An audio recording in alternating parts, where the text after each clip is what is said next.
I think that our fourth program, our March program, is probably the biggest program of our season because whenever you do Russian music, it's going to be big. And Rimsky-Korsakov's Scheherazade is definitely one of the biggest Russian pieces there is.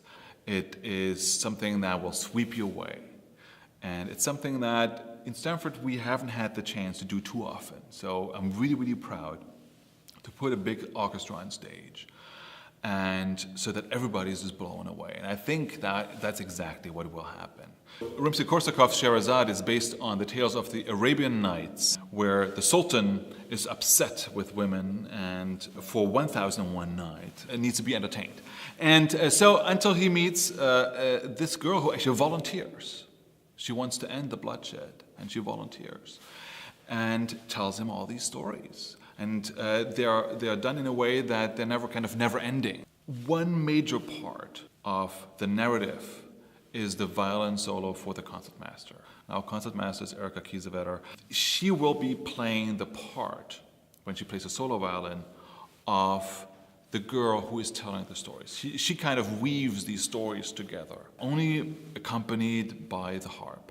I always wished that you have a woman play this because they have a different approach, and it might just sound totally different. So I think I'm really looking forward to Erica playing the solo. Well, we start the program with Borodin's Polovts and Dances. Borodin, like Rimsky-Korsakov and Mussorgsky, nobody was a full-time composer at the time. Very few people could afford it. Tchaikovsky was, but most of them worked in other professions. You know, Borodin was a chemist. He was apparently a pretty good chemist too. But they were all incredible, gifted musicians. Speaking of brilliant orchestrators for orchestra, Ravel is right up there with Rimsky-Korsakov. It's absolutely brilliant concerto. It was originally written for Ravel himself to play until he thought of it and said, I'm not going to do it. Even when he composed for piano, I think he thought in orchestral colors. So that when you listen to the piano, it's not just the piano part. I think it's an orchestra part just put on piano. And in order to play that well, you need also someone who thinks a little bit differently.